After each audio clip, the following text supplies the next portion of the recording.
Hai Lovers, balik lagi dengan saya Long Dokter Mobil. Nah, saya buat video kali ini, saya disclaimer dulu, tidak ada kepentingan khusus karena saya tidak dibayar.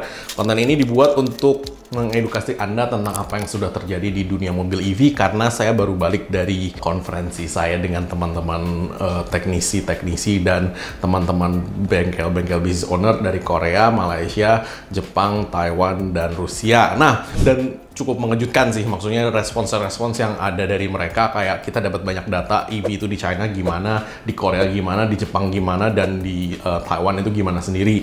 Nah, makanya saya bahas ini, dan saya bukannya menjelek-jelekan ya, tapi ini kadang-kadang beberapa ada kasus-kasus begini yang sedang terjadi di luar negeri. Anda harus menjadi pertimbangan ketika Anda membeli EV ini gitu loh. Ini kita cerita yang full EV ya, bukan hybrid ya. Oke. Bagian satu, mobil EV dan hybrid akan disubsidi oleh pemerintah. Itu rencana dan wacana ya. Saya nggak tahu nanti ketika ketok palu itu disubsidi berapa dan gimana. Itu subsidinya konon kabar sampai dengan 80 juta gitu kan. Kalau hybrid itu sampai dengan 40 juta gitu kan. Nah, cuman ketika lu disubsidi 40 dan 80 juta itu sebenarnya kalau pajaknya dihilangin aja ya, bener-bener pajak otomotif lu hilangkan saja ya dari hulu sampai ke hilirnya, mobil itu udah cukup murah sendiri sih. Gua nggak tahu sih ini gimana dan kenapa. Bagi gua sih kayaknya upset dan konyol gitu loh. Karena dari pemerintah sendiri pasang pajak segitu mahalnya sampai mobil-mobil hybrid dan EV ini menjadi mahal, udah dipajakin mahal disubsidi gitu loh, kayak udah dinaikin dulu harganya baru didiskon sedikit gitu kan. Menurut gue sih konyol banget sih itu sih. Cuman ya lumayan lah ya dapat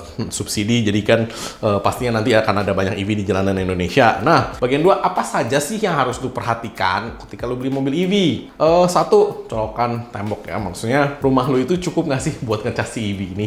Karena beberapa requirement untuk EV itu kayak misalnya Tesla itu nyedotnya tuh banyak, 8.800 watt tuh.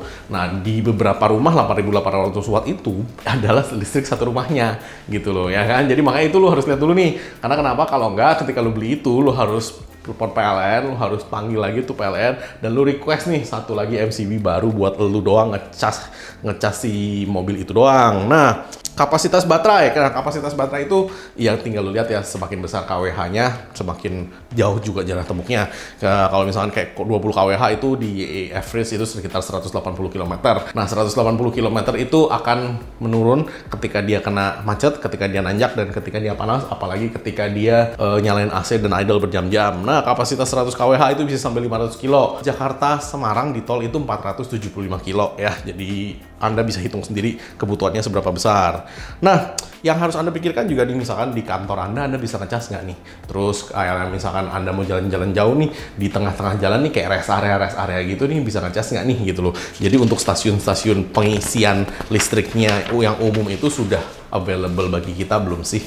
Kalau belum, ya kalau misalkan Anda cuma dari sini ke kantor terus pulang, ya no problem juga gitu loh, nggak ada masalah. Nah, terakhir nih, nilai minus dari mobil listrik atau full EV. Ini benar-benar info dari luar negeri, saya tidak menjelek-jelekan, tetapi lagi ada kasus ini sehingga mereka sendiri juga sedang mengantisipasi supaya kasus ini tuh bisa cepat di-solving.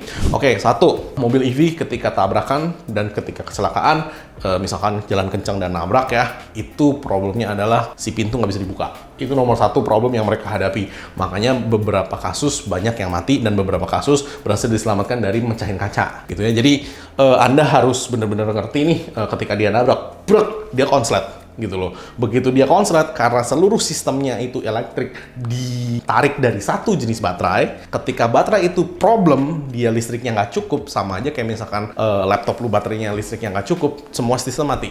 Ketika semua sistem mati, gua nggak tahu kenapa itu pintu kunci, jadi lu nggak bisa buka. Nah, jadi itu very and extremely dangerous ya. Maksudnya itu bisa bikin lu mati sih di dalam sih. Itu satu. Dua, di Korea, di Taiwan, di Jepang, dan di tempat-tempat lainnya ya, itu problemnya ketika mobil itu nabrak, itu baterainya udah pasti kebakar. Ketika baterainya itu udah kebakar, apa yang dilakukan pemadam kebakaran di sana, terutama di Korea nih ya, udah banyak kasusnya di Korea. Ketika kebakaran, pemadam kebakaran itu langsung nanya, ini mobilnya konvensional atau EV? Begitu pemadam kebakaran tahu mobilnya itu EV, biasanya yang pemadam kebakaran lakukan adalah dia ke sana, dia bawa mobil tangki, kayak mobil kolam gitu, kemudian dia bawa mobil derek, langsung langsung diangkat, diderek, dimasukin ke tangki, kemudian baru dituang air di tangki. Sama juga di tempat-tempat lain nih, ada yang ditutupin kanvas begitu, terus disiram air dalamnya, itu supaya oksigennya nggak ada, tetapi baterai yang terbakar itu nggak bisa mati ya. Jadi Anda harus tahu nih, ketika baterai lu kebakar nih di dalam mobil, baterai itu tidak akan mati sampai dicelupin ke air pun gitu. Jadi lu harus tahu ketika itu nabrak, baterainya nggak bakal mati karena baterai itu terbakar di 1800 derajat.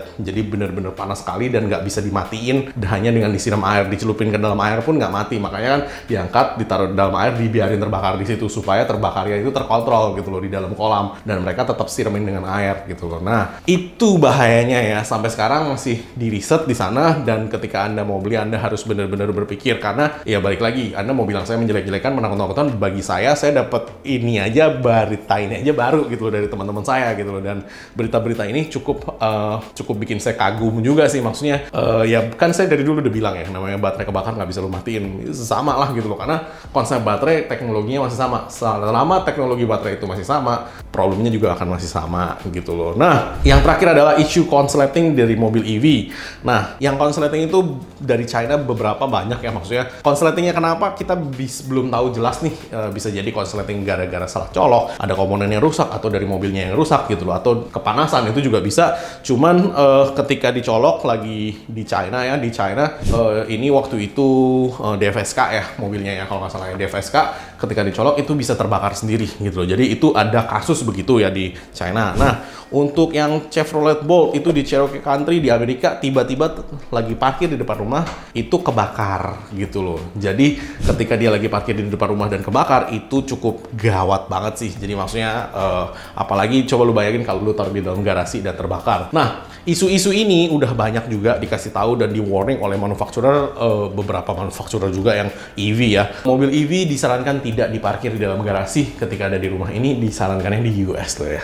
Lu harus tahu itu ya. Jadi ketika beberapa manufakturer, ketika lu beli mobil EV-nya, dia akan menyarankan tidak disarankan atau tidak direkomendasikan untuk diparkir di dalam garasi rumah. Karena kenapa? Bisa terbakar tiba-tiba. Lah, ngeri kan gitu loh. Tesla juga sama nih. Bukannya Tesla tidak ada cacat ya. Tesla juga beberapa cacat-cacatnya mulai keluar dari situ juga konslet dan terbakar. Isunya semua sama sekarang, makanya dikasih tahu oleh manufakturer untuk tidak diparkir di dalam garasi supaya kalau kebakaran mobilnya aja, jangan rumah lu juga gitu kan. Cukup gila ya menurut gue ya. Nah, Hyundai Ioniq juga sama nih. Yang kemarin video viralnya yang di Korea sih, dia tiba-tiba akselerasinya nggak tahu gimana bisa cepet banget akselerasinya, dan dia melaju nabrak pintu tol.